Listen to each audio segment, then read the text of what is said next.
আসসালামু আলাইকুম। কারিগরি এক্সপার্ট স্মার্ট লার্নিং সেন্টারে তোমাদের সবাইকে স্বাগতম। আরো একটি নতুন ক্লাস নিয়ে চলে আসলাম তোমাদের মাঝে। আজকে আমরা সার্ভিং 2 এর 5 নাম্বার অধ্যায় সমতলমিতির প্রকারভেদ এই অধ্যায়টি নিয়ে আলোচনা করব। ঠিক আছে? তো তোমরা যারা আমাদের চ্যানেলে নতুন আছো চ্যানেলটা অবশ্যই সাবস্ক্রাইব করো। আর ভিডিও ভালো লাগলে তো অবশ্যই লাইক করবে। সেই সঙ্গে তোমাদের ফ্রেন্ডদের সঙ্গে কিন্তু ভিডিওগুলো অবশ্যই শেয়ার করবে। ঠিক আছে? তো চলো আর কথা না বলে আমরা ভিডিওটা শুরু করি। তো তোমরা এখানে দেখতে পাচ্ছ আমরা সমতলমিতির যে প্রকারভেদগুলো আছে সেগুলো এখানে লিখে নিয়েছি। ঠিক আছে? তো আসার আগে আমরা জানি যে সমতলমিতির প্রকারভেদ মানে কত প্রকার। ঠিক আছে? তো সমতলমিতি মূলত দুই প্রকার। একটা হচ্ছে সমতলমিতি বলতে তোমার হচ্ছে বিভিন্ন প্রকার সমতলমিতির তালিকা। ঠিক আছে? অর্থাৎ লেভেলিং এর তালিকা। লেভেলিং কত প্রকার এটা বলতে পারি। তো মূলত লেভেলিং হচ্ছে দুই প্রকার। একটা হচ্ছে প্রত্যক্ষ লেভেলিং আর একটা হলো কি পরোক্ষ লেভেলিং। তো প্রত্যক্ষ লেভেলিং আবার কত প্রকার দেখো, প্রত্যক্ষ লেভেলিং আবার 6 প্রকার। 6 প্রকারের মধ্যে কি কি আছে দেখো, আমরা আগে এগুলো নামগুলো জেনে নিই, এর পরবর্তীতে আমরা এগুলোর ব্যাখ্যা করব। তো প্রত্যক্ষ লেভেলিং এর মধ্যে 1 নম্বরে আছে পার্থক্যায়ন লেভেলিং বা ফ্লাই লেভেলিং। এরপর 2 নম্বরে আছে হলো লম্বালম্বী বা প্রোফাইল লেভেলিং। 3 নম্বরে আছে প্রস্থচ্ছেদ লেভেলিং। 4 নম্বরে আছে নিরীক্ষায়ন লেভেলিং। 5 নম্বরে আছে বিনিময়ক্রম লেভেলিং। 6 নম্বরে আছে হলো সূক্ষ্ম বা প্রিসাইজ লেভেলিং। ঠিক আছে? তো আমরা কি জানলাম? লেভেলিং দুই প্রকার, প্রত্যক্ষ লেভেলিং এবং পরোক্ষ লেভেলিং। প্রত্যক্ষ লেভেলিং আবার 6 প্রকার। ঠিক আছে? এরপরে আমাদের লেভেলিং এর আরেকটা প্রকার ভেদের মধ্যে আছে কি পরোক্ষ লেভেলিং। তো পরোক্ষ লেভেলিং আবার 3 প্রকার। 1 নাম্বার হলো ব্যারোমেট্রিক লেভেলিং, 2 নাম্বার হলো হিপসোমেট্রিক লেভেলিং এবং 3 নাম্বার হলো ট্রিগোনোমেট্রিক লেভেলিং। ঠিক আছে? তো আমরা তো লেভেলিং এর প্রকারভেদ জেনে নিলাম। এখন আসো আমরা এগুলোর ব্যাখ্যা সম্পর্কে জানি, অর্থাৎ এই লেভেলিং গুলো দ্বারা কি বোঝায়, অর্থাৎ এইগুলোর মধ্যে পার্থক্য কি বা কোনটা দ্বারা কি কাজে ব্যবহার করা হয়, এগুলো এখন আমরা জানি। ঠিক আছে? তো চলো আমরা শুরু করি। তো প্রথমে আমরা আলোচনা করব পার্থক্যায়ন লেভেলিং বা ফ্লাই লেভেলিং জিনিসটা কি। ঠিক আছে? ফ্লাই লেভেলিং হচ্ছে লেভেলিং এর এমন একটা পদ্ধতি যেখানে আমরা শুধু পশ্চাৎ পাঠ এবং অগ্রবর্তী পাঠ নিয়ে কাজ করে থাকি। অর্থাৎ এই লেভেলিং কার্যে আমরা একবার যখন যন্ত্র যোজনা করব বা বসাবো এক জায়গায়, ওই যন্ত্র বসানোর পর শুধুমাত্র আমরা ব্যাক স্টেপ নিব এবং ফ্রন্ট স্টেপ নিব। এই ২টা স্টেপ নেওয়ার পরে আবার আমরা স্থান পরিবর্তন করব। আর সাধারণত আমরা কি করতাম? এই যন্ত্র বসানোর পর গত চতুর্থ অধ্যায়ে কিন্তু আমরা দেখছি এই ব্যাক স্টেপ এবং ফ্রন্ট স্টেপের মাঝখানেও কিন্তু আমরা স্টেপ পার্ট নিতাম। ঠিক আছে? কিন্তু এই পার্থক্যায়ন লেভেলিং বা ফ্লাই লেভেলিং এর বৈশিষ্ট্য হচ্ছে যে এটার হচ্ছে আমরা একবার যন্ত্র যোজনা করার পর শুধুমাত্র ব্যাক স্টেপ নিব এবং ফ্রন্ট স্টেপ নিব। ঠিক আছে? তাহলে এই লেভেলিংটা আমাদের কি কাজে লাগে? এই লেভেলিংটা আমরা বিভিন্ন ধরনের নিরীক্ষায়ন এবং ধরো কোনো জায়গায় একটা লেভেল কাজ করা হয়ে গেছে। ঠিক আছে? অথবা ধরো বেঞ্চমার্ক বসানো হয়েছে। এখন এই বেঞ্চমার্কটা তোমার হচ্ছে বসানো ঠিক আছে কিনা এইটা পরীক্ষা করার জন্য আমরা এই ফ্লাই লেভেলিং বা পার্থক্যায়ন লেভেলিং করতে পারি। আর আরো একটা কাজ করতে পারি। ধরো আমাদের কিন্তু বিভিন্ন জায়গাতেই লেভেলিং এর কাজ করা লাগতে পারে। যেমন ধরো একটা গ্রামের মধ্যে একটা রাস্তার লেভেলিং কাজ করতেছি। এখন আমাদের যে স্থায়ী বেঞ্চমার্ক গুলো আছে এগুলো কিন্তু গ্রামে গ্রামে দেওয়া নেই। ঠিক আছে? এগুলো কিন্তু বিভিন্ন ধরনের দেখবা পোস্ট অফিস বা পানি উন্নয়ন বোর্ড বা তোমার হচ্ছে গণপূর্ত ভবন অথবা ধরো কোনো দূরের একটা স্থায়ী ব্রিজ এগুলোতে লেখা থাকে। ঠিক আছে? তো এখন যখন তুমি রাস্তার কাজ করবা, ধরো তুমি রাস্তার কাজটা করতেছো এই এলাকাতে, এখানে।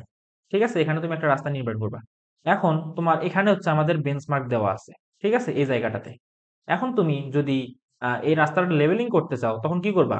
তোমার তো লেভেলিং করার জন্য একটা ধরো রাস্তার কোনো একটা জায়গার প্রথম আগে তোমার ওই জায়গার একটা আরএল জানা লাগবে। তারপরে না তুমি ওই আরএল এর সাপেক্ষে এই রাস্তার অন্যান্য জায়গাগুলোর আরএল নির্ণয় করবে, তাই না?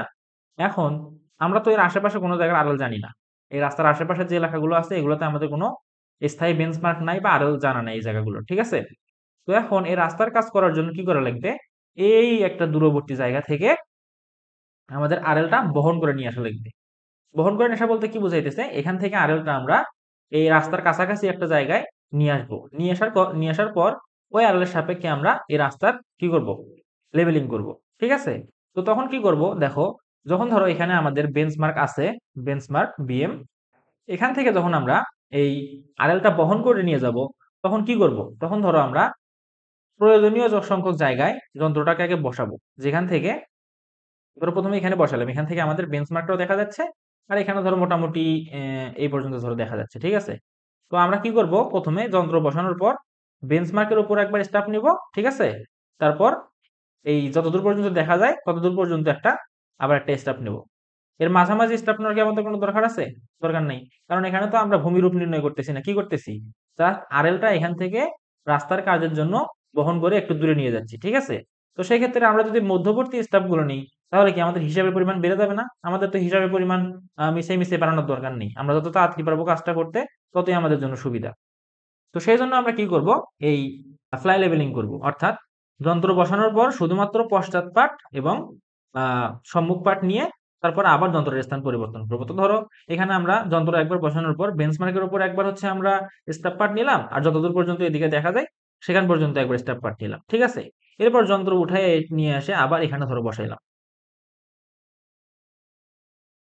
বসানোর পর আবার ধরো আমরা এই যে আবার কি করব, এটা কি, এখানে আমরা যেহেতু আগে একটা মানে স্টাফ পার্ট নিছি, তাহলে কি এটা আমাদের চেঞ্জিং পয়েন্ট হবে। তাহলে এই পয়েন্টের উপর আবার একবার স্টাফ পার্ট নিব, ঠিক আছে। নিয়ে এখানে যতদূর পর্যন্ত দেখা যায় ততদূর আমরা একটা আবার স্টাফ নিব, ঠিক আছে। নেওয়ার পর এখানে ধরো আবার আমরা স্টাফ পার্ট নিলাম। তাহলে কি দেখো, খুব সহজেই কিন্তু আমরা এই জায়গা থেকে বেঞ্চমার্কটা মানে খুব কম সময়ের মধ্যে এই দূরের একটা জায়গায় বহন করে নিতে পারলাম, ঠিক আছে। তো এই বেঞ্চমার্ক গুলো বহন করে নেওয়ার জন্য, অথবা কোনো একটা জায়গার পূর্বে ধরো বেঞ্চমার্ক দেওয়া আছে, ওই বেঞ্চমার্কটা তোমার মানে ঠিক আছে কিনা এটা নিরীক্ষণ করার জন্য আমরা এই ফ্লাই লেভেলিংটা করে থাকি। তো ফ্লাই লেভেলিং এর বৈশিষ্ট্য হচ্ছে যে আমরা যন্ত্র যোজনা করার পর শুধুমাত্র পশ্চাৎ পাট এবং সম্মুখ পাট নেব, ঠিক আছে। আর এই লেভেলিং কাজ চলাকালীন সময়ে আমরা এই মধ্যবর্তী যে ডিস্টেন্স আছে, আমরা যে স্টাপ পার্ট গুলো নিচ্ছি, আমরা কিন্তু চতুর্থ অধ্যায় ম্যাথ করার সময় এই স্টেশনগুলোর মধ্যবর্তী এই দূরত্বগুলো বিবেচনা করছিলাম, ঠিক আছে। কিন্তু এই ফ্লাই লেভেলিং এর বৈশিষ্ট্য কি, এই দূরত্বগুলো ফ্লাই লেভেলিং এর ক্ষেত্রে বিবেচনা করা হয় না, কারণ আমাদের কি এখানে দূরত্বের সঙ্গে কোনো সম্পর্ক আছে? দূরত্বের সঙ্গে কিন্তু আমাদের কোনো সম্পর্ক নেই, কারণ আমাদের কাজ হচ্ছে বেঞ্চমার্কটা বহন করে নিয়ে যাওয়া, ঠিক আছে। তো বেঞ্চমার্ক বহন করে নেওয়ার জন্য আমাদের তো দূরত্ব মাপ দিয়ে কোনো কাজ নেই। আমাদের জাস্ট বেঞ্চমার্কটা এখান থেকে বা আরএলটা এখান থেকে রাস্তার কাছাকাছি বা কোনো একটা কাজ যেখানে করব সেখানে কাছাকাছি বহন করে নিয়ে যাওয়াটাই কাজ, ঠিক আছে। তো এরপরে কি হলো, ধরো আমরা বেঞ্চমার্কটা এখানে বহন করে নিয়ে আসলাম এখান থেকে। এখানে দেখা গেলো ধরো 10 বেঞ্চমার্ক ছিল হচ্ছে 10, এদিকে যেহেতু আস্তে আস্তে উঁচুর দিকে চলে গেছে, ধরলাম এখানে আসার পর আমাদের হয়ে গেল 20, ঠিক আছে, মিটার গ্রাম সার্ফেস থেকে উপরে আছে। তাহলে এখন আমরা যখন রাস্তার কাজ করব, তখন ধরো আমরা যন্ত্রটাকে এখানে বসাইলাম, এটা ধরো আমাদের রাস্তার কেন্দ্র রেখা, ঠিক আছে। তাহলে যন্ত্রটাকে ধরো এখন আমরা লাস্ট এখানে বসাইলাম একবার রাস্তার কাজ করার সময়। এখন করার পর তখন আমরা এই বেঞ্চমার্কের সাপেক্ষে এই রাস্তার কেন্দ্র রেখার যে ভূমিরূপ আছে সেটা নির্ণয় করব, ঠিক আছে, অথবা রাস্তার কেন্দ্রীয় রেখার বরাবর ভূমির যে অবস্থা আছে বা ভূমির যে আরএল আছে সেটা আমরা নির্ণয় করব, ঠিক আছে। তো সংক্ষেপে আরেকবার বললে কি হবে, যে যে লেবেলিং প্রক্রিয়ায় শুধুমাত্র পশ্চাৎ এবং অগ্রবর্তী পাঠ নেওয়া হয় এবং এদের মধ্যবর্তী দূরত্বর হিসাব করা হয় না, তাকে আমরা কি বলবো, ফ্লাই লেবেলিং বা পার্থক্যায়ন লেবেলিং, ঠিক আছে। তো আশা করতেছি ফ্লাই লেবেলিং বা পার্থক্যায়ন লেবেলিং জিনিসটা কি সেটা তোমরা বুঝতে পারছো। আর এখানে দেখো ফ্লাই কথা দ্বারা কিন্তু আমরা কিছুটা এটা অনুমান করতে পারতেছি, ফ্লাই মানে কি, উড়ে যাওয়া। এই লেভেলিং কাজটা আমরা ধরো এরকম উড়ে উড়ে করতেছি, অর্থাৎ মাঝখানে অনেক কিছু গ্যাপ দিয়ে করতেছি। অন্য জেনারেল লেভেলিং এ কি করতাম, মাঝখানেও কিন্তু আমরা স্টাফ পার্ট নিতাম, ঠিক আছে। কিন্তু এই লেভেলিং এর ক্ষেত্রে আমাদের কি করা লাগবে, মাঝখানের স্টাফ পার্ট গুলো নেওয়া লাগবে না, অর্থাৎ ইন্টারমিডিয়েট স্টাফ পার্ট লাগবে না, শুধুমাত্র পশ্চাৎ পার্ট এবং সম্মুখ পার্ট আমরা নিব, ঠিক আছে। তো আশা করতেছি ফ্লাই লেভেলিং জিনিসটা কি সেটা তোমরা বুঝতে পারছো। ওকে, তাহলে এখন আমরা কি নিয়ে আলোচনা করব, এখন আমরা আলোচনা করব হলো প্রোফাইল লেভেলিং বা লম্বালম্বি লেভেলিং নিয়ে। তো প্রোফাইল লেভেলিং জিনিসটা কি, আসলে প্রোফাইল লেভেলিং জিনিসটা হচ্ছে যখন ধরো আমরা কোনো রাস্তা নির্মাণ করব, বা ধরো কোনো রেল লাইনের জন্য আমরা কোনো একটা জায়গার লেভেলিং করব, বা তোমার ওই জায়গাটা কি রূপ সেটা জানার জন্য আমরা লেভেলিং করব, অথবা ধরো কোনো জায়গায় আমরা একটা ড্রেন নির্মাণ করতেছি, ঠিক আছে। তো ড্রেন নির্মাণ করার জন্য আমাদের কি করা লাগে, জায়গাটাকে কি করা লাগে, খনন করা লাগে, ঠিক আছে। তো যখন ধরো জায়গাটা উঁচু থাকবে তখন কি বেশি খনন করা লাগবে, আবার জায়গাটা যখন কম নিচু মানে নিচু থাকবে তখন কি কম খনন করা লাগবে। এই বিষয়গুলো আসলে জানার জন্য আমাদের এই প্রোফাইল লেভেলিং বা লম্বালম্বি লেভেলিংটা করা হয়। তাহলে এই লেভেলিংটা আসলে আমরা ধরো যে রাস্তা বা রেল লাইন বা যে ধরো ড্রেনেজ লাইন তৈরি করব, এই লাইনগুলোর কেন্দ্র রেখা বরাবর তৈরি করা মানে করা হয়, ঠিক আছে। কেন্দ্র রেখা বলতে কি, ধরো এটা আমাদের একটা রাস্তা, ঠিক আছে, এদিকে একটা রাস্তা চলে গেছে। এখন এই রাস্তার মাঝ বরাবর যে আমাদের রেখাটা থাকবে এটাই হচ্ছে আমাদের রাস্তার কেন্দ্রীয় রেখা, ঠিক আছে। অথবা ধরো একটা রেল লাইন, এই দিক দিয়ে আমাদের নির্মাণ করা হবে, ঠিক আছে? এদিক দিয়ে আমরা একটা রেল লাইন নির্মাণ করা হবে। এই রেল লাইনের মাঝ বরাবর যে রেখাটা আছে এটাই হচ্ছে আমাদের এই রেল লাইনের কেন্দ্রীয় রেখা। তাহলে এই লম্বালম্বি বা প্রোফাইল লেভেলিং দিয়ে কি করা হয়? এই লম্বালম্বি বা প্রোফাইল লেভেলিং দিয়ে এই রাস্তার বা রেল লাইনের বা ড্রেনেজ লাইনের মাঝ বরাবর ভূমিরূপ কি রকম এটা জানার জন্য করা হয়, ঠিক আছে? তো আমরা ধরো এই বরাবর যে রাস্তাটা নির্মাণ করব, এই রাস্তার মাঝ বরাবর ভূমিটা কিরূপ অবস্থায় আছে, অর্থাৎ কতটুকু উঁচু বা নিচু অবস্থায় আছে সেটা জানার জন্য আমরা এই প্রোফাইল লেভেলিং করতে পারি। কারণ কি, আমাদের ধরো এই মাঝ বরাবর ভূমিটা, এই যে এই লাইন বরাবর ভূমিটা যদি আমরা ক্রস সেকশন হিসেবে দেখি তাহলে ধরো এরকম দেখা যাচ্ছে, ঠিক আছে? এখন কোনো জায়গায় জায়গাটা উঁচু, কোনো জায়গায় নিচু, ঠিক আছে, তাই না? তাহলে আমরা যখন এই রাস্তাটা তৈরি করব কি করব, তখন আমাদের আগে একটা নির্দিষ্ট রাস্তাটাকে লেভেলে তৈরি করতে হবে, তাই না? ধরো একটা এই লেভেলে আমরা রাস্তাটা তৈরি করব। এখন দেখো, কোনো জায়গায় মাটি কাটাই করা লাগতেছে, আবার কোনো জায়গায় মাটি ভরাট করা লাগতেছে। এখন এই হিসাব পাতি করার জন্য আমাদের এই প্রোফাইল লেভেলিং বা লম্বালম্বি লেভেলিংটা করা হয়। তাহলে এটা যদি আমরা সংজ্ঞা আকারে বলতে চাই তাহলে বলতে পারবো যে কোনো একটি কাঙ্ক্ষিত জায়গার ভূমিরূপ জানার জন্য নির্দিষ্ট দূরত্বের ব্যবধানে সম্মুখ পশ্চাৎ মধ্যবর্তী স্টাফপার্ট গ্রহণ করে যে লেভেলিং কাজ করা হয় সেটাই হচ্ছে আমাদের প্রোফাইল লেভেলিং বা লম্বালম্বি লেভেলিং, ঠিক আছে? তো আশা করতেছি সংখ্যাটা তোমরা বুঝতে পারছো। আরেকবার বলি আমি, কোনো জায়গার বা কোনো কাঙ্ক্ষিত জায়গার ভূমিরূপ জানার জন্য নির্দিষ্ট দূরত্ব পর পর সম্মুখ, মধ্যবর্তী এবং পশ্চাৎপাট গ্রহণের মাধ্যমে যে লেভেল কাজ করা হয় সেটাই হচ্ছে আমাদের প্রোফাইল লেভেলিং বা লম্বালম্বি লেভেলিং। এখন আমাদের এই তোমার হচ্ছে কি বলে, এই লেভেলিং এর ক্ষেত্রে আমাদের কি করা লাগবে? আমাদের সম্মুখ পাঠও নেওয়া লাগবে, পশ্চাৎ পাঠও নেওয়া লাগবে, মধ্যবর্তী পাঠও নেওয়া লাগবে, ঠিক আছে? তো এখানে তোমরা দেখতে পাচ্ছ, এখানে আমরা প্রথমে এখানে যন্ত্রটা স্থাপন করছিলাম। এটা আমাদের উপর দিক থেকে দেখলে যে মানে আমরা লেভেলিং এর যে ভিউটা পাবো সেটা হচ্ছে এটা, ঠিক আছে? আর সাইড থেকে দেখলে আমরা পার্শ্ব দৃশ্য আমরা দেখতে পাবো হচ্ছে এরকম, ঠিক আছে? তো ধরে নাও এটা আমরা ড্রোন দিয়ে উপর থেকে দেখতেছি, আর এটা আমরা একটা দূরে থেকে সাইড থেকে দেখতেছি। তো তখন আমরা ধরো যন্ত্রটাকে এখানে বসাইছি, বসানোর পর এখানে একবার স্টেপ নিছি, এখানে একবার স্টেপ নিছি, এখানে একবার স্টেপ নিছি, এখানে এখানে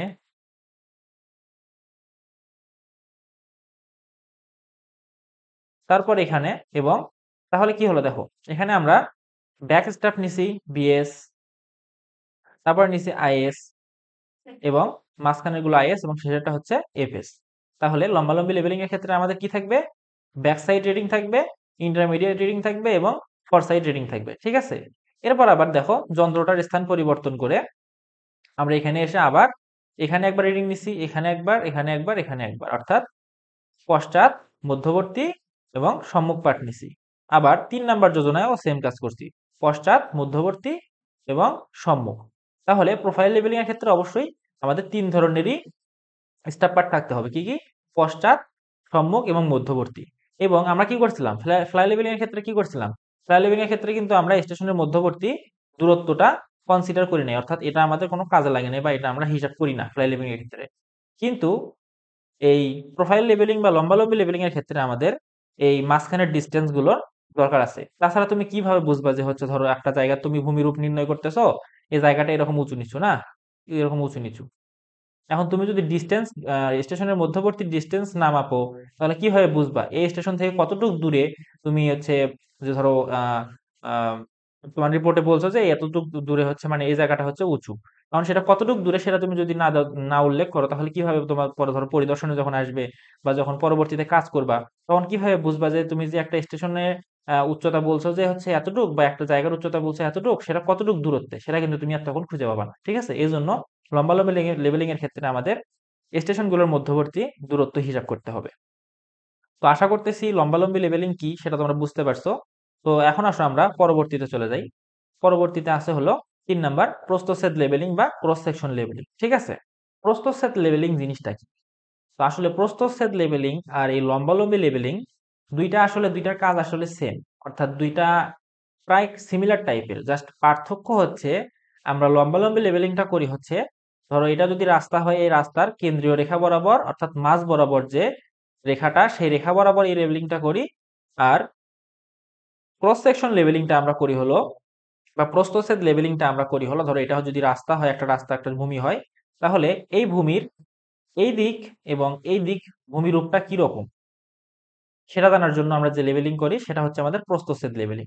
ধরো তুমি একটা জায়গায় রাস্তা নির্মাণ করবা, এই জায়গাটা তুমি এরকম করে মাপে চলে গেলা, একটা জাস্ট কেন্দ্রীয় রেখা বরাবর মাপে চলে গেলা, তাহলে কি পাবা? এই যে ধরো এটা রাস্তা, এই রাস্তার জাস্ট তুমি কেন্দ্রীয় রেখা বরাবর মাপে চলে গেলা, মানে লেভেলিং করে চলে গেলা, তাহলে এখন কি হলো? তুমি ওই লেভেলিং দিয়ে কি কোনো রাস্তার কাজ করতে পারবা?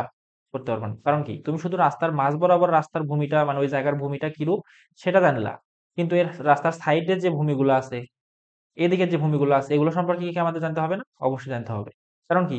রাস্তা কি সাইডে শুধু মাঝ বরাবর এই রেখা বরাবর তুমি তৈরি করবা? রেখা বরাবর তৈরি করবা না, সাইডের দিকেও তো তৈরি করবা, তাই না? তো সাইডের দিকে ভূমিগুলো কি রকম সেগুলো জানার জন্য আমরা এই প্রস্থচ্ছেদ লেভেলিং বা ক্রস সেকশন লেভেলিং করে থাকি। তো ধরো এটা একটা রাস্তার কেন্দ্রীয় রেখা, ধরো এটা একটা রাস্তার কেন্দ্রীয় রেখা, এদিকে আরো আছে, এইভাবে ধরো একটা কেন্দ্রীয় রেখা চলে গেছে। তাহলে এখন তুমি এই কেন্দ্রীয় রেখা লেভেলিং করলা কি দিয়ে? এই প্রোফাইল লেভেলিং বা লম্বালম্বি লেভেলিং এর মাধ্যমে, ঠিক আছে? এরপরে এখন তুমি এই রাস্তার আড়াআড়ি লেভেলিং করবা, অর্থাৎ রাস্তার দুই পাশের ভূমিরূপ কি রকম সেটা জানার জন্য এখন তুমি লেভেলিং করবা। সেই লেভেলিংটাকে বলা হবে হলো প্রস্থচ্ছেদ লেভেলিং, ঠিক আছে? তো সেই জন্য আমরা কি করব, ধরো এখানে আমরা যন্ত্র বসাইলাম, যন্ত্র বসানোর পর এই যে ধরো রাস্তার উভয় পাশে ভূমি কিরূপ সেটা জানার জন্য এই রাস্তার এই কেন্দ্রীয় রেখা থেকে এইদিকে কিছু দূরত্ব পর্যন্ত, এদিকে কিছু দূরত্ব পর্যন্ত আমরা একটা পরিমাপ নেব। সেক্ষেত্রে কি করব? এখানে একবার স্টেপ নিব, তারপর এখানে একবার স্টেপ নিব, আবার এখানে একবার স্টেপ নিব, এখানে একবার স্টেপ নিব, তাহলে কি হবে? এই রাস্তার উভয় পাশে এতটুক জায়গা পরিমাণ আমরা কি পাবো? ভূমির রূপটা বা কিরকম উঁচু নিচু সেটা কিন্তু আমরা জানতে পারবো, ঠিক আছে? এরকম সেম ধরো আমরা আবার এখানেও একটা ক্রস সেকশন লেভেলিং করব, ঠিক আছে? এটা নির্ভর করবে তোমার ভূমিটা কি ধরনের। অর্থাৎ যদি বেশি উঁচু নিচু হয় তাহলে কি করতে হবে? ঘন ঘন আমাদের এই ক্রস সেকশন লেভেলিংটা করতে হবে। আর যদি দেখা যায় যে হচ্ছে প্রায় সিমিলার টাইপেরই ভূমি হচ্ছে, আহ অনেক দূর পর্যন্ত আছে, তাহলে কি করা লাগবে? ধরো তাহলে আমরা এখানে একবার নিয়ে ডাইরেক্ট এখানে চলে আসলাম, ঠিক আছে? কিন্তু দেখা যাচ্ছে যে তোমার হচ্ছে ভূমিটা প্রতিনিয়তই পরিবর্তন হচ্ছে, ভূমির রূপটা, অর্থাৎ অল্প একটু পরপরই উঁচু নিচুর পরিমাণ অন্যরকম দেখা যাচ্ছে। সেক্ষেত্রে আমাদের ঘন ঘন এই আমাদের ক্রস সেকশন লেভেলিং গুলো করা লাগবে। তো ধরো আমাদের এই জায়গাটা খুব একটা ভালো না, বেশি উঁচু নিচু এদিকে জায়গাগুলো, ঠিক আছে?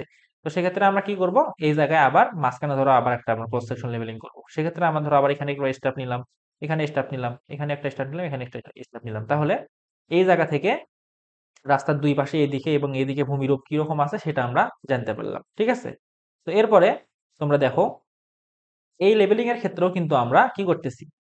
সম্মুখ পাঠ নিচ্ছি, মধ্যবর্তী পাঠ নিচ্ছি এবং পশ্চাৎ পাঠ নিচ্ছি, অর্থাৎ এটা সেম টু সেম লম্বালম্বি লেভেলিং বা প্রোফাইল লেভেলিং টাইপেরই, বা সেম ওই জিনিসটাই, জাস্ট লম্বালম্বি বা প্রোফাইল লেভেলিং করা হয় রাস্তার কেন্দ্রীয় রেখা বরাবর, অর্থাৎ মাঝ বরাবর। আর তোমার ক্রস সেকশন লেভেলিংটা করা হয় হচ্ছে রাস্তার আড়াআড়িতে, অর্থাৎ দুই পাশে, রাস্তার দুই পাশের জায়গাটা কি রকম সেটা জানার জন্য। লেভেলিং এর মূল উদ্দেশ্য কি? আমাদের ভূমির মানে রূপটা কি রকম সেটা জানাই তো আমাদের লেভেলিং এর মূল উদ্দেশ্য, তাই না? তাহলে এই প্রস্থচ্ছেদ লেভেলিং এর মাধ্যমে আমাদের রাস্তার দুই পাশের ভূমি কি রকম সেটা জানা যায়।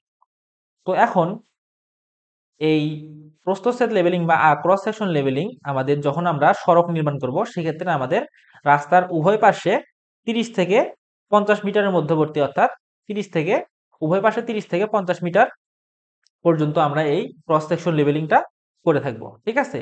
আর যদি এটা তাহলে আমাদের যদি এটা ধরো রেল লাইনের ক্ষেত্রে হয়, সেক্ষেত্রে আমরা রেল লাইনের, যদি এটা রেল লাইনের কেন্দ্রীয় রেখা হয় তাহলে রেল লাইনের কেন্দ্রীয় রেখার উভয় পাশে 200 থেকে 300 মিটার জায়গা, মানে দূরত্ব পর্যন্ত এই ক্রস সেকশন লেভেলিংটা আমাদের করা লাগবে, ঠিক আছে? অর্থাৎ 200 থেকে 300 মিটার দূরত্ব পর্যন্ত এই রাস্তার পাশের ভূমি কিরূপ সেটা আমাদের নির্ণয় করা লাগবে। আর রাস্তার ক্ষেত্রে রাস্তার উভয় পাশে 30 থেকে 50 মিটার দূরত্ব পর্যন্ত ভূমি কিরূপ সেটা আমাদের নির্ণয় করলে হবে, ঠিক আছে?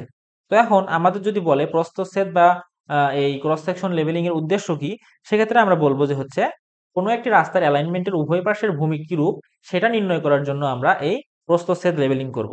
আরো যদি বলি তাহলে ধরো কোনো প্রকল্পের জন্য যদি আমরা ধরো কোনো একটা জায়গা নির্বাচন করব, সেক্ষেত্রে ওই প্রকল্পের জন্য কোন জায়গাটা সব থেকে বেশি উপযোগী, সেক্ষেত্রে সেটা নির্ণয় করার জন্য আমরা এই ক্রস সেকশন বা প্রস্থচ্ছেদ লেভেলিং করে থাকবো। কারণ কি? এই লেভেলিং করলে যখন আমরা দেখবো যে জায়গাটা কম উঁচু নিচু, তাহলে সেখানে আমাদের কস্টিং কম হবে, অর্থাৎ সেই জায়গাটা আমাদের প্রকল্প বাস্তবায়ন করতে খরচ কম হবে, তাহলে আমরা সেই জায়গাটা নির্বাচন করব, ঠিক আছে? তো তাহলে আমরা কি বলবো? যে প্রকল্পের জুৎসই প্রকল্পের জন্য জুৎসই জায়গা নির্বাচন করার জন্য আমরা এই প্রস্থচ্ছেদ লেভেলিং করে থাকি, ঠিক আছে? এরপরে 3 নাম্বার যদি একটা উদ্দেশ্য বলি, প্রকল্পের জন্য আমরা যে জায়গাটা নির্বাচন করলাম সে জায়গায় কতটুকু পরিমাণে মাটি ভরাট বা খনন করতে হবে সেটাও আমরা এই প্রস্থচ্ছেদ লেভেলিং এর মাধ্যমে জানতে পারবো, ঠিক আছে? তাহলে প্রস্থচ্ছেদ লেবেলিং কি? আমাদের রাস্তার বা কোনো প্রকল্পের বা কোনো কাঙ্ক্ষিত রেখার উভয় পার্শ্বের ভূমিরূপ কিরূপ সেটা জানার জন্য আমরা যে লেবেলিং কার্য করে থাকি সেটাই হচ্ছে আমাদের প্রস্থচ্ছেদ লেবেলিং বা ক্রস সেকশন লেবেলিং। তাহলে 4 নম্বরে কি রয়েছে? 4 নম্বরে আছে হলো আমাদের নিরীক্ষায়ন লেবেলিং। তো নিরীক্ষায়ন লেবেলিং জিনিসটা আবার কি? ধরো কোনো একটা জায়গার আমরা লেবেলিং কাজ করছি। করার পর এখন আমরা ধরো চেক করতে চাচ্ছি যে আমাদের লেবেল যে করলাম এটা আমাদের ঠিক আছে কিনা। তো এই লেবেল কাজ মানে পরীক্ষা করার জন্য যে আমরা পরবর্তীতে যে আবার পুনরায় যে লেবেলিং কাজটা করি সেটাই হচ্ছে আমাদের নিরীক্ষায়ন লেবেলিং। এই নিরীক্ষায়ন লেবেলিং আর ফ্লাই লেবেলিং কিন্তু দুইটা প্রায় সিমিলার টাইপের লেবেলিং বা বলতে গেলে ধরতে গেলে সিমিলার লেবেলিং। শুধু পার্থক্য এখানেই দুইটার আগে সাদৃশ্যগুলো বলি।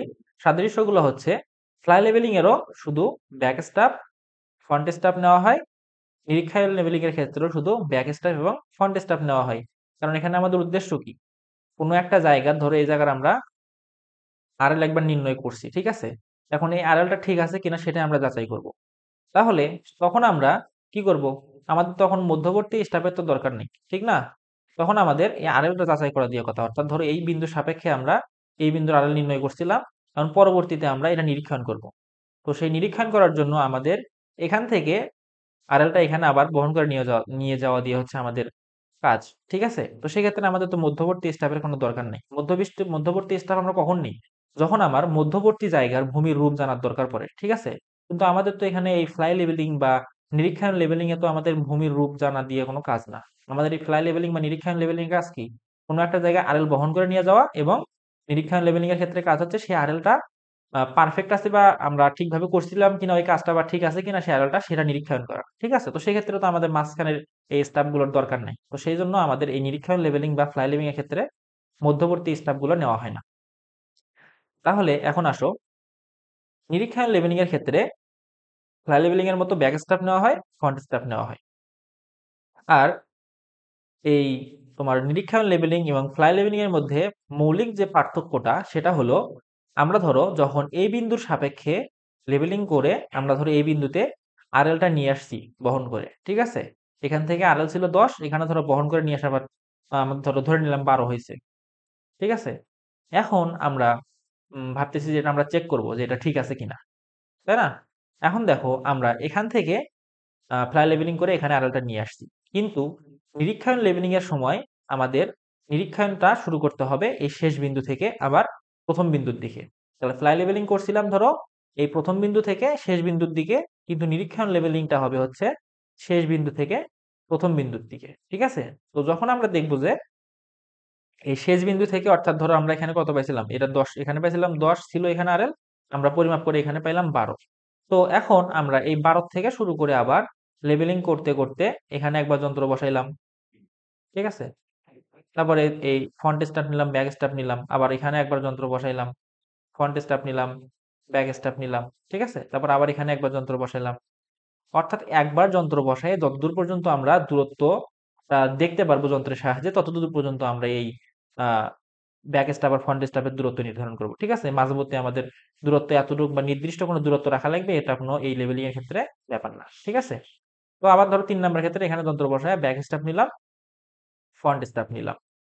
নেওয়ার পর যদি আমাদের এই জায়গার আরএলটার সঙ্গে মিলে যায় তখন আমাদের বুঝতে হবে যে এই জায়গায় যে আমরা অর্থাৎ 12 মিটার যে আড়ালটা নির্ণয় করছিলাম এটা আমাদের ঠিক আছে। এখন যদি এই নিরীক্ষণের সময় যদি যখন আমরা দেখব যে এই প্রথম আড়ালের সঙ্গে আমাদের আড়ালটা মিলল না, তখন আমাদের বুঝতে হবে যে প্রথম আমরা যে আড়ালটা নির্ণয় করছিলাম এই বিন্দুর জন্য সেটা ভুল আছে। তখন আমাদের আবার পুনরায় লেভেলিং কাজ করে আড়ালটা নির্ণয় করতে হবে। ঠিক আছে? তো এটাই হচ্ছে আমাদের নিরীক্ষণ লেভেলিং এর কাজ বা উদ্দেশ্য। তো এখন যদি আমরা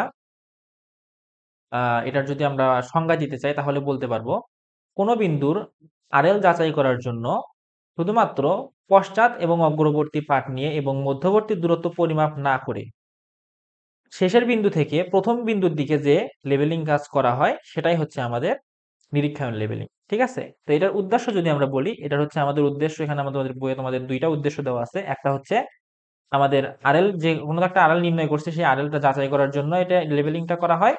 আরেকটা হচ্ছে বেঞ্চমার্ক স্থাপনে আরএল যাচাই করা। ঠিক আছে? অর্থাৎ ধরো কোনো একটা বিন্দুতে তুমি আরএল নির্ণয় করছো সেটা যাচাই করার জন্য, অথবা কোনো একটা ধরো জায়গার বেঞ্চমার্ক তুমি বসাইবা সে জায়গার সেই বেঞ্চমার্কটা যাচাই করার জন্য আমাদের এই নিরীক্ষায়ন লেভেলিংটা করা হয়। এরপরে আমরা কথা বলবো হলো 5 নাম্বারের বিনিময়ক্রম লেভেলিং নিয়ে। ঠিক আছে? অর্থাৎ রেসিপ্রোকাল লেভেলিং। এখন আমরা আলোচনা করব 5 নাম্বার প্রকারভেদ বিনিময়ক্রম লেভেলিং নিয়ে। তো বিনিময়ক্রম লেভেলিং হচ্ছে লেভেলিং এর এমন একটি প্রক্রিয়া, তো যখন আমরা ধরো লেভেলিং কার্য করতে করতে হঠাৎ লেভেলিং কাজের মধ্যে একটা নদী চলে আসলো বা এমন একটা জায়গা চলে আসলো যেখানে প্রচুর পরিমাণে পানি বা কাদামাটি, সেখানে আমরা লেভেল যন্ত্রটা বসাতে পারতেছি না।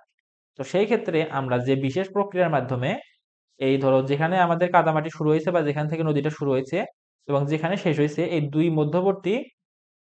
দুই বিন্দুর মধ্যবর্তী উচ্চতার পার্থক্য বা আরএল নির্ণয় করার জন্য যে লেভেলিং করে থাকি সেটাই হচ্ছে আমাদের বিনিময়ক্রম লেভেলিং। তো এটা যদি আমরা সুন্দর গোছাইয়ের সংজ্ঞা আকারে বলি তাহলে আমরা বলতে পারবো দুটি বিন্দুর মাঝে জলাশয়, স্রোতস্বিনী অথবা খাল, নদী, জলাভূমি, কর্দমভূমি যেটাই হোক, এগুলোর কারণে যদি প্রতিবন্ধকতার কারণে যদি আমরা মাঝামাঝি পর্যায়ে যন্ত্র বসিয়ে স্টাপ গ্রহণ করতে না পারি, সেক্ষেত্রে যে বিশেষ প্রক্রিয়ার মাধ্যমে দুইটা বিন্দুর উচ্চতার পার্থক্য নির্ণয় করা হয় সেটাই হচ্ছে আমাদের বিনিময়ক্রম লেভেলিং। ঠিক আছে? তো এই বিনিময়ক্রম লেভেলিংটা আরো খুব ভালোভাবে আমাদের পরবর্তীতে একটা প্রমাণের মাধ্যমে দেখানো হয়েছে বইয়ে। তো এটা আমি আপাতত কোনো মতো তোমাদের শুধু একটু বুঝাই দেই, এর পরবর্তীতে আমরা এটা প্রমাণ দেখবো বা এটা কিভাবে তোমার কি নির্ণয় করা লাগে সেটা দেখবো। ঠিক আছে? তো তাহলে এই বিনিময়ক্রম লেভেলিং এর কিছু উদ্দেশ্য আছে। কি কি উদ্দেশ্য আছে? 1 নাম্বার উদ্দেশ্য হচ্ছে এই ধরো এখানে একটা বিন্দু আমাদের কি করি বিনিময়ক্রম লেভেলিং কখন করব, যখন দুইটা বিন্দুর মধ্যবর্তী স্থানে স্টাব বসানো যাবে, মানে যন্ত্র বসানো যাবে না বা আমরা লেভেলিং করতে পারবো না। তো সেক্ষেত্রে এই দুই বিন্দুর উচ্চতার পার্থক্য খুবই নির্ভুলভাবে নির্ণয় করার জন্য বা নিখুঁতভাবে নির্ণয় করার জন্য আমরা বিনিময়ক্রম লেভেলিং করব। ঠিক আছে? তাহলে এটা গেল আমাদের 1 নাম্বার উদ্দেশ্য। এরপর 2 নাম্বার উদ্দেশ্য হচ্ছে বক্রতা এবং প্রতিসরণজনিত ভ্রান্তি মুক্ত করা। তাহলে বক্রতা এবং প্রতিসরণজনিত ভ্রান্তি কি? দেখো, বক্রতা এবং প্রতিসরণজনিত ভ্রান্তি হচ্ছে যখন ধরো তুমি এভাবে লেবেলিং কাজ করবা, তখন এই আলোর প্রতিসরণের কারণে বা আলোর প্রতিসরণের তারতম্যের কারণে এই কলিমেশন রেখাটা কিছুটা হেলে যাবে। ঠিক আছে? এই যে ত্রুটিটা আছে, অর্থাৎ যখন হেলে যাবে তখন কি হবে, পার্টটা কি ত্রুটিপূর্ণ হবে। এই ত্রুটিপূর্ণ পার্টটা আমরা সংশোধন করার জন্য এই বিনিময়ক্রম লেবেলিং করে থাকি। ঠিক আছে? এরপরে 3 নম্বরে হচ্ছে আমাদের কলিমেশন ভ্রান্তি দূর করার জন্য। অর্থাৎ আমাদের কলিমেশন রেখার যদি ভ্রান্তি থাকে সেটা আমরা দূর করার জন্য এই বিনিময়ক্রম লেবেলিং করে থাকি। এরপর লাস্ট হচ্ছে আমরা যেটা সংজ্ঞার মধ্যে বললাম যে দুইটা বিন্দুর মধ্যবর্তী যদি যন্ত্র বসানো না যায়, সেই যন্ত্র বসানোর অসুবিধা দূর করার জন্য আমরা এই বিনিময়ক্রম লেবেলিং করে থাকি। তাহলে আমাদের বিনিময়ক্রম লেবেলিং এর উদ্দেশ্য হচ্ছে 4টা। ঠিক আছে? এখন আমি পরবর্তীতে তোমাদের আরেকটা এর পরবর্তীতে নেক্সট ক্লাসে আমি বিনিময়ক্রম লেবেলিং এর উপর আলাদা একটা ক্লাস দিব। সেখানে তোমাদের আমি প্রমাণ করে দেখাবো যে বিনিময়ক্রম লেবেলিং এর কিছু সূত্র আছে, সূত্রগুলো এবং তোমার এই কলিমেশন ভ্রান্তি, তারপর হচ্ছে তোমার কিভাবে দুইটা বিন্দুর মধ্যে আবার উচ্চতার পার্থক্য নির্ণয় করবা বা আরএল নির্ণয় করবা, এগুলো কিন্তু আমি তোমাদের নির্ণয় করে দেখাবো।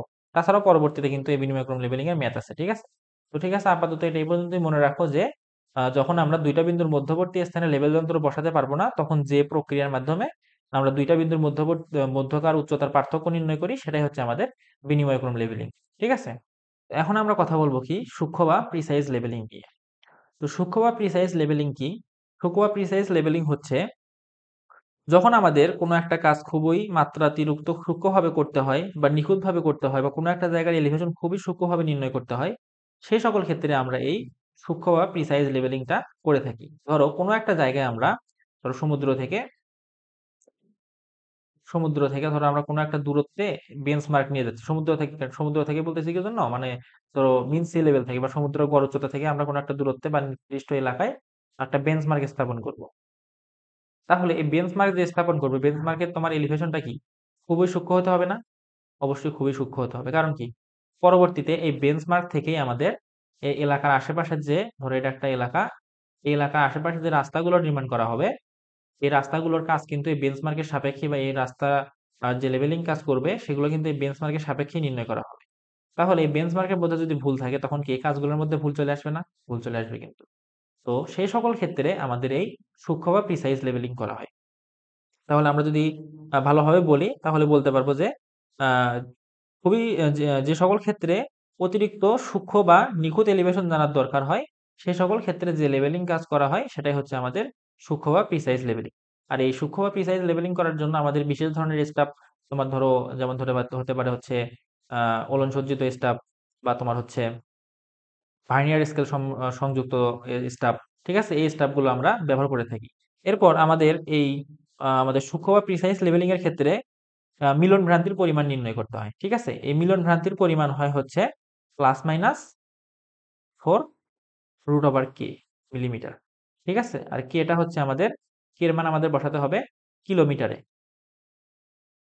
কিসে, কিলোমিটারে, ঠিক আছে। এটা তোমরা জাস্ট এমনিতে মনে রাখো, এমনিতে একটা সূত্র এটা, এটার সাথে আমরা কি করতে পারবো, এই সূক্ষ্ম বা প্রিসাইজ লেভেলিং এর যে মিলন ভ্রান্তির পরিমাণ আছে সেটাই হচ্ছে আমরা এই সূত্রের সাহায্যে নির্ণয় করতে পারবো, ঠিক আছে।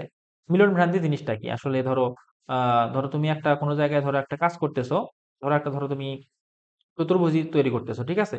তো তুমি নির্দিষ্ট মাপে তৈরি করতেছো, তো নির্দিষ্ট মাপে তৈরি করার শেষ পর্যায়ে দেখতে পেলে যে হচ্ছে অল্প একটুর জন্য লাস্টের এই রেখাটা মিললো না, তাহলে এই যে মিললো না এটাই হচ্ছে আমাদের মিলন ভ্রান্তি, ঠিক আছে। তো সেম এই সূক্ষ্ম বা প্রিসাইজ লেভেলিং এর ক্ষেত্রেও এক ধরনের মিলন ভ্রান্তি আছে, সেটা নির্ণয় করার জন্য আমরা এই সূত্রটা ব্যবহার করে থাকি। তো এখন আমরা কি করব, আমাদের পরোক্ষ যে লেভেলিং গুলো আছে এগুলো নিয়ে আলোচনা করব, ঠিক আছে। তো পরোক্ষ লেভেলিং আমরা দেখছিলাম 3 প্রকার, তার মধ্যে প্রথমটা হচ্ছে ব্যারোমেট্রিক লেভেলিং। এই ব্যারোমেট্রিক লেভেলিং জিনিসটা কি, ব্যারোমেট্রিক লেভেলিং হচ্ছে আমরা যে ধরো বিভিন্ন পাহাড়ি এলাকা আছে, ধরো এই বিভিন্ন পাহাড়ি এলাকা, এই পাহাড়ি এলাকাগুলোতে বিভিন্ন স্থানের এলিভেশন নির্ণয় করার জন্য আমরা এই ব্যারোমেট্রিক লেভেলিং করে থাকি। তাহলে এই ব্যারোমেট্রিক লেভেলিংটা কিভাবে করি, আমরা ধরো বিভিন্ন স্থানে বায়ুর মানে উচ্চতা বৃদ্ধির সঙ্গে সঙ্গে কি হয়, আমাদের বায়ুর চাপ কিন্তু কমতে থাকে। অর্থাৎ ধরো ভূপৃষ্ঠে বায়ুর যে চাপটা থাকবে, ধরো এটা যদি আমাদের ভূপৃষ্ঠ হয়, এখানে যে বায়ুর চাপ থাকবে, এখান থেকে উপরে যাওয়ার সঙ্গে সঙ্গে কিন্তু আমাদের এই বায়ুর চাপটা কিন্তু আস্তে আস্তে কিন্তু কমতে থাকবে। তাহলে এই বায়ুর চাপ আমরা কি দিয়ে পরিমাপ করি, ব্যারোমিটারের সাহায্যে। তাহলে এই ব্যারোমিটারের সাহায্যে এই চাপটা পরিমাপ করে আমরা প্রাথমিকভাবে ওই পাহাড়ি এলাকাগুলোর একটা লেভেলিং কাজ করে থাকি, এটাকে আমরা বলে থাকি হচ্ছে ব্যারোমেট্রিক লেভেলিং, ঠিক আছে। আর এই ব্যারোমেট্রিক লেভেলিংটা খুবই অত সূক্ষ্ম লেভেলিং কার্য না, এটা জাস্ট কোনো একটা ধরো পাহাড়ি এলাকার মোটামুটি সম্পর্ক, ওই এলাকা সম্পর্কে মোটামুটি একটা ধারণা পাওয়ার জন্য এই লেভেলিং কাজটা করা হয়। আর এই লেভেলিং কাজটা কি দিয়ে করা হয়, বায়ুর চাপের মাধ্যমে করা হয়। আর বায়ুর চাপ কি হয়, উচ্চতা বৃদ্ধির সঙ্গে সঙ্গে কি করে, কমতে থাকে। তাহলে এই উচ্চতা বৃদ্ধির সঙ্গে সঙ্গে বায়ুর চাপ যে কমতেছে, এই চাপ কমার উপর নির্ভর করে, অর্থাৎ ব্যারোমিটারের সাহায্যে চাপটা পরিমাপ করে আমরা মোটামুটি ভাবে ওই এলাকার একটা বা ওই স্থানের একটা কি করতে পারি, উচ্চতা বা এলিভেশন জানতে পারি, ঠিক আছে। তাহলে এরপরে ছিল আমাদের হিপসোমেটিক লেভেলিং। তো হিপসোমেটিক লেভেলিংটা হচ্ছে ধরো এটাও ওই সেম, তোমার হচ্ছে ওই কিছুটা ব্যারোমেট্রিক লেভেলিং এর মতোই। এটা তোমার হচ্ছে ধরো পাহাড়ি এলাকাতেই করা হয়। পাহাড়ি এলাকায় তোমার ধরো বিভিন্ন স্থানে বা বিভিন্ন উচ্চতায় ফুটন্ত পানির তাপমাত্রার উপর নির্ভর করে এই হিপসোমেটিক লেভেলিংটা করা হয়, ঠিক আছে। এখন দেখো, ধরো এটা একটা পাহাড়ি এলাকা, ঠিক আছে। এই পাহাড়ি এলাকার পানির কি আছে, ধর্ম আছে একটা, ধরো পানির উপর যখন তুমি চাপ প্রয়োগ করবা বা পানির উপর যখন তুমি প্রেসার প্রয়োগ করবা বা পানি ধরো তখন তুমি গরম করবা, সেই অবস্থায় পানির উপর এই যে চাপ পড়ে, এই চাপের তারতম্যের কারণে কিন্তু পানির স্ফুটনাঙ্কের মধ্যে তোমার তারতম্য আসে। অর্থাৎ তোমার হচ্ছে যদি তুমি হচ্ছে পানির উপর, ধরো তুমি এখানে একটা পাত্রে পানি গরম করতেছো, এর উপর স্বাভাবিক চাপ আছে, অর্থাৎ বায়ুর যে স্বাভাবিক চাপটা থাকে সেই চাপটা আছে, সেক্ষেত্রে আমাদের পানি 100 ডিগ্রি সেলসিয়াস তাপমাত্রায় কি হয়, ফুটে চলে যায়, ঠিক আছে। কিন্তু যখন তুমি এর উপরে এক্সট্রা তুমি প্রেসার দিবা, অর্থাৎ এই পানির উপরে এক্সট্রা তুমি একটা প্রেসার তৈরি করবা, তখন কিন্তু আর এই পানিটা 100 ডিগ্রি সেলসিয়াস তাপমাত্রায় ফুটবে না। অর্থাৎ তখন আমাদের বেশি তাপমাত্রা দিয়ে পানিকে জলীয় বাষ্পে পরিণত করা লাগবে, ঠিক আছে। আর যখন তুমি এই পাত্রে চাপের পরিমাণ কোনোভাবে ধরো কমাই দিলা, ঠিক আছে, সেক্ষেত্রে তোমার দেখা যাবে যে 100 ডিগ্রি সেলসিয়াস তাপমাত্রার আগেই পানিটা ফুটে বাষ্পে পরিণত হয়ে যাচ্ছে, ঠিক আছে। সেক্ষেত্রে দেখা গেল যে 90 ডিগ্রি সেলসিয়াস তাপমাত্রায় পানিটা ফুটে চলে যাচ্ছে। কারণ কি, তখন আমাদের এই পানির উপর বা পানি যেটাতে আমরা গরম করতেছি এই পাত্রের উপর বাতাসের চাপ কম, ঠিক আছে। তা আমরা কি জানি দেখো, আমরা জানি যে হচ্ছে উচ্চতা বৃদ্ধির সঙ্গে সঙ্গে বাতাসের চাপ কমতে থাকে, ঠিক আছে। তাহলে পাহাড়ি এলাকার যখন ধরো আমরা অনেক উঁচু একটা পাহাড়ে উঠবো, সেখানে কি হবে, সেখানে আমাদের বায়ুর চাপ কম থাকবে। তাহলে সেই স্থানে পানির যে স্ফুটনাঙ্ক থাকবে, এই স্ফুটনাঙ্কের উপর ভিত্তি করে আমাদের এই হিপসোমেটিক লেভেলিংটা করা হয়, ঠিক আছে। তোমরা অবশ্যই খেয়াল করছো যে দেখবা যে আমাদের যখন বাসা বাড়িতে অনেক সময় মাংস রান্নার সময় আমরা প্রেসার কুকারে রান্না করি, ঠিক আছে। এই প্রেসার কুকারটা আসলে ঠিক এইভাবেই কাজ করে। কিভাবে, তোমার যখন প্রেসার কুকারে যখন রান্না দেওয়া হয়, তখন প্রেসার কি হয়, উপরের ঢাকনাটা একদম শক্ত করে একদম লেগে দেওয়া হয়। লেগে দেওয়ার পর কি হয়, যখন তোমার হচ্ছে এখানে ধরো পানি আছে বা আরো যে রান্না করার সামগ্রীগুলো আছে, এখন তুমি উপর থেকে এটা ঢাকনা দিয়ে লাগাই দিছো, ঠিক আছে। তখন কি হবে, প্রথমে আগে পানিগুলো স্বাভাবিক অবস্থায় 100 ডিগ্রি সেলসিয়াস তাপমাত্রায় বাষ্পীভূত হবে, হয়ে কি হবে, তোমার এই জায়গায় জমা হবে, ঠিক আছে। কিন্তু কি তখনও কিন্তু এটা বার হইতে পারতেছে না, কারণ কি উপরে তোমার একটা এরকম নজল থাকে, নজলের মাথায় কিন্তু একটা ওয়েট দেওয়া থাকে। এই নির্দিষ্ট ওয়েটের তোমার যখন একটা চাপ সৃষ্টি হয় ভিতরে, এই চাপ যখন এই ওয়েটের থেকে বেশি হয়ে যায় তখন কিন্তু এটা উপরে উঠে যায়, তখন কিন্তু এই বাষ্পটা বের হয়ে যায়। কিন্তু তোমার ভিতরে যখন তুমি হচ্ছে তাপ দিচ্ছ কিন্তু ভিতরে বাষ্পে পরিণত হচ্ছে, ঠিক আছে? বাষ্পে পরিণত হচ্ছে কিন্তু যতক্ষণ পর্যন্ত না এই উপরের যে তোমার ওয়েটটা আছে, ওয়েটের সমপরিমাণ চাপ সেখানে তৈরি হচ্ছে, ততক্ষণ পর্যন্ত কিন্তু এর ভিতরে বাষ্প তৈরি হতে থাকবে। কিন্তু যখন তোমার প্রথম অবস্থায় বাষ্প তৈরি হয়েছে তখন কি এর ভিতরে প্রেসার কুকারের ভিতরে কিন্তু কি ছিল, বাষ্পের পরিমাণ ছিল না বা কম ছিল। তখন যে তাপমাত্রায় পানি বাষ্পীভূত হয়েছে, তারপরে যখন এই পাত্রটা বাষ্প দিয়ে ভরে গেল, ঠিক আছে, তখন কি হলো, এই পানির উপর অর্থাৎ যে পানিটা ফুটতেছে সেই পানির উপর বাষ্পের একটা চাপ তৈরি হয়ে গেল, ঠিক আছে। তখন কিন্তু পানির উপর চাপ বেড়ে গেল, তখন কিন্তু আর পানি 100 ডিগ্রি সেলসিয়াস তাপমাত্রায় ফুটতে পারে না, তখন কিন্তু আমাদের ধরে 120, 115 এরকম তাপমাত্রায় পানি বাষ্পীভূত হয়, ঠিক আছে। সেই জন্য আমাদের প্রেসার কুকারে কিন্তু দ্রুত রান্না হয়, কারণ কি তখন পানির তাপমাত্রা বেশি থাকে, অর্থাৎ বেশি তাপমাত্রা প্রয়োজনে পানিকে বাষ্পীভূত করার জন্য, ঠিক আছে। তো প্রেসার কুকারটা মূলত এইভাবেই কাজ করে। তো সেম এখানেও ওই একইভাবেই কাজটা করা হয়।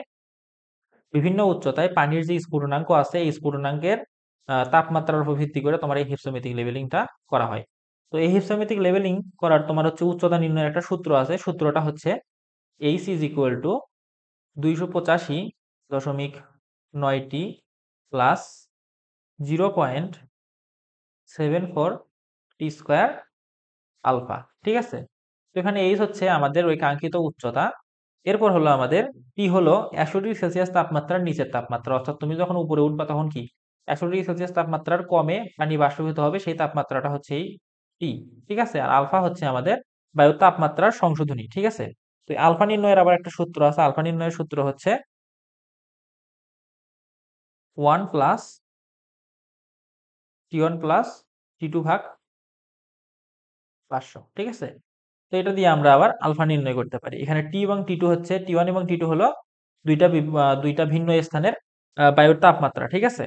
এই বায়ুর তাপমাত্রা দিয়ে আমরা এই বায়ুর তাপমাত্রা সংশোধনীটা নির্ণয় করব, সংশোধনী দিয়ে আমরা এই সূত্রের সাহায্যে পাহাড়ি এলাকায় কোনো স্থানের কি করব, আপেক্ষিক এলিভেশন নির্ণয় করব। তাহলে এখন আমরা পরোক্ষ লেভেলিং এর 3 নম্বর প্রকারভেদ ত্রিকোণমিতিক লেভেলিং নিয়ে কথা বলবো। ত্রিকোণমিতিক লেভেলিং আসলে কোন কাজে লাগে? ত্রিকোণমিতিক লেভেলিংটা আসলে যখন আমরা কোনো একটা উঁচু জায়গার, অনেক উঁচু জায়গার এলিভেশন নির্ণয় করব, সেক্ষেত্রে আমাদের এই ত্রিকোণমিতিক লেভেলিংটা কাজে লাগে, ঠিক আছে।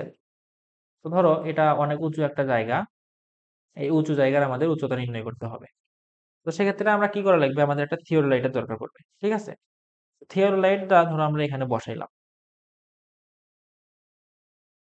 বসানোর পর আমরা ধরো এটা হচ্ছে আমাদের থিওরোলাইটের কলিমেশন রেখা, বসানোর পর আমরা এখান থেকে থিওরোলাইটের সাহায্যে উলম্ব কোণটা পরিমাপ করব, ঠিক আছে। এই টাওয়ারের বা এই উচ্চতার উলম্ব কোণটা পরিমাপ করব, সেটা আমরা ধরো পাইলাম থিটা, ঠিক আছে। আর এখান থেকে ধরো আমরা এই দূরত্বটা মেপে নিলাম, এই যন্ত্র থেকে টাওয়ার পর্যন্ত দূরত্বটা আমরা মেপে নিলাম ধরো এ, ঠিক আছে। আর লম্ব আমরা ধরলাম ধরো এখান থেকে এই পর্যন্ত আমরা লম্বটাকে ধরলাম হলো বি, আর এটাকে ধরলাম সি, ঠিক আছে। তাহলে এখন দেখো এখানে কিন্তু আমরা একটা সমকোণী ত্রিভুজ দেখতে পাচ্ছি। আমাদের যে ত্রিকোণমিতিক অনুপাত আছে অর্থাৎ ট্যান থিটা আছে, ট্যান থিটা থেকে কিন্তু আমরা এই মানটা খুব সহজেই বের করে নিতে পারতেছি, ঠিক আছে। কিভাবে দেখো, আমরা এখানে থিটার মান জানি, এর মান পরিমাপ করে নিছি, ঠিক আছে। তাহলে এখন আমরা জানি ট্যান থিটা কি সমান, দেখো tan theta is equal two লম্ব ভাগ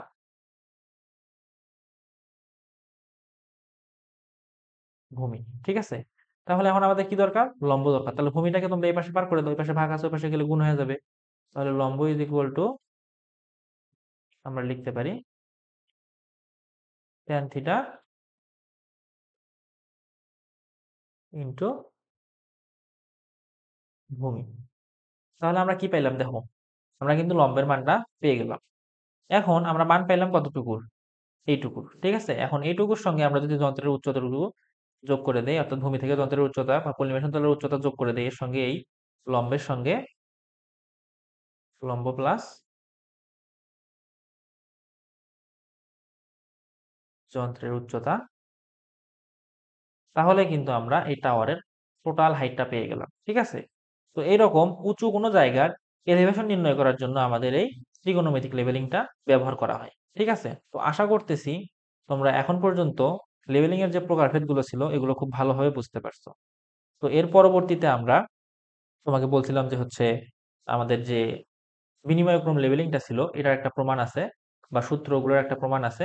এই প্রমাণটা নিয়ে আমরা পরবর্তী ক্লাসে বা এর পরের ক্লাসে আলোচনা করব, ঠিক আছে? তো ততক্ষণ পর্যন্ত সকলে ভালো থাকো, সুস্থ থাকো এবং ক্লাসগুলো খুব ভালোভাবে মনোযোগ দিয়ে করো এবং তোমাদের বন্ধুদের সঙ্গে কিন্তু অবশ্যই ক্লাসগুলো শেয়ার করতে ভুলবা না। আর চ্যানেলে নতুন হলে অবশ্যই সাবস্ক্রাইব করবা। আর তোমাদের ক্লাসগুলোতে কোনো জায়গায় সমস্যা হলে সেটাও তোমরা জানাবা। আর এর পরবর্তীতে কোন অধ্যায়গুলো চাচ্ছ বা কোনগুলো তোমাদের কোন বইগুলোতে সমস্যা আছে সেগুলো তোমরা কমেন্টে আমাকে জানিয়ে দাও, তাহলে আমি সেই অনুযায়ী ক্লাসগুলো নিব, ঠিক আছে?